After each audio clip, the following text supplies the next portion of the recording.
এই মানুষটি যখন লাল ফোন বুথে গিয়েছিল সে লক্ষ্য করল না যে তার পেছনের লোহার দরজা ধীরে ধীরে বন্ধ হচ্ছে। সে কল করার জন্য কয়েন ফেলল, কিন্তু ফোন খারাপ ছিল এবং একেবারেই সংযোগ হচ্ছিল না। $1 এমনই নষ্ট হয়ে যাওয়ায় সে রাগে উঠে গেল। যখন সে বাইরে বের হতে গেল তখন দেখল দরজা খুলছে না। সে অবাক হলো এবং মনে হলো হয়তো কেউ একটি তুচ্ছ প্র্যাঙ্গা খেলছে, যেখানে তাকে সাময়িকভাবে ভিতরে আটকে রাখা হয়েছে। সূর্য শক্তি বেশ বেশি ছিল, যা সরাসরি তার উপর পড়ছিল এবং ধীরে ধীরে তাকে বিরক্ত করছে। কাজের দিকে যাওয়া দুইজন মানুষ সেখান দিয়ে যাচ্ছিল এবং সে দ্রুত কাঁচে ট্যাপ দিতে লাগলো যাতে সাহায্য চাওয়া যায়। তারা দুজন কাছে এলো। তার কণ্ঠ বাইরে যেতে পারছিল না, কিন্তু ইশারায় তারা তার কথাগুলো বুঝলো। তারা বাইরে থেকে দরজায় শক্তি লাগালো আর সে ভিতর থেকে পুরো শক্তি দিয়ে চেষ্টা করলো, কিন্তু দরজা একটুও নড়ল না। ধীরে ধীরে আরো মানুষ জড়ো হতে লাগলো। তারা ঘড়ি দেখলো এবং তাদের কাজের জন্য চলে যেতে হলো। সে হাসলো এবং বিদায় বলল। কিছু সময় পরে শ্রমিক এবং অফিসে যাওয়া মানুষরাও থেমে থেমে দেখতে লাগলো। একজন শক্তিশালী মানুষ এলো এবং দরজা টানতে শুরু করলো। হ্যান্ডেল ভাঙার পরও সে ব্যর্থ হলো এবং মানুষরা হেসে উঠল। সে নিজের শরীর দিয়ে কাঁচ ভাঙার চেষ্টা করল, কিন্তু তা সম্ভব হলো না এবং সে লজ্জায় চলে গেল। একজন অভিজ্ঞ মেকানিক এলো। সে মনোযোগ দিয়ে পরীক্ষা করল, কিন্তু কোনো স্ক্রু খুঁজে পেল না। সে ধারে ধরে উত্তোলন করার চেষ্টা করল, কিন্তু কোনো কাজ হলো না। ভাঙা হ্যান্ডেল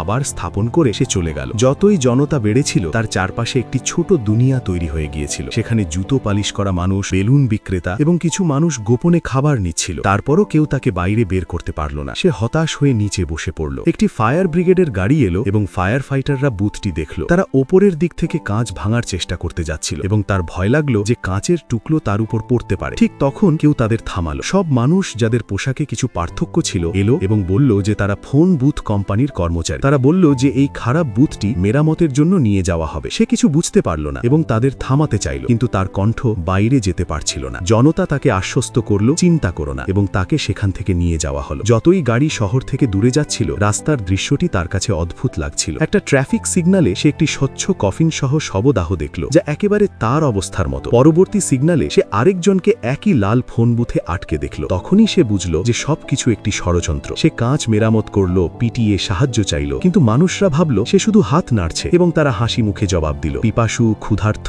এবং পুরোপুরি ক্লান্ত সে হতাশায় শুয়ে পড়ল। গাড়ি একটি নির্জন স্থানে পৌঁছালো। তখন তার পরিবার মনে পড়ল এবং সে তার স্ত্রী ও সন্তানের ছবি দেখল। সে বুঝতে পারল না যে এর জন্য সে কি ভুল করেছে। একটি মিলিটারি হেলিকপ্টার দেখা গেল। সে শেষ শক্তি দিয়ে সাহায্য চাইল, কিন্তু হেলিকপ্টার চলে গেল। সে একই গাড়িকে পথ দেখাচ্ছিল। পাহাড়ের মধ্যে একটি স্থানে পৌঁছালো যেখানে এমন ফোন বুথ তৈরি করা হচ্ছিল যার দরজা কখনো খোলা হয় না। প্রত্যেকটি বুথে একজন মানুষ বন্দী। একটি ট্রেন তাকে বুথ সহ তুলে নিয়ে কনভেয়ার বেল্টে রাখল। তার সামনে আরও একই রকম মানুষ ছিল। সবাই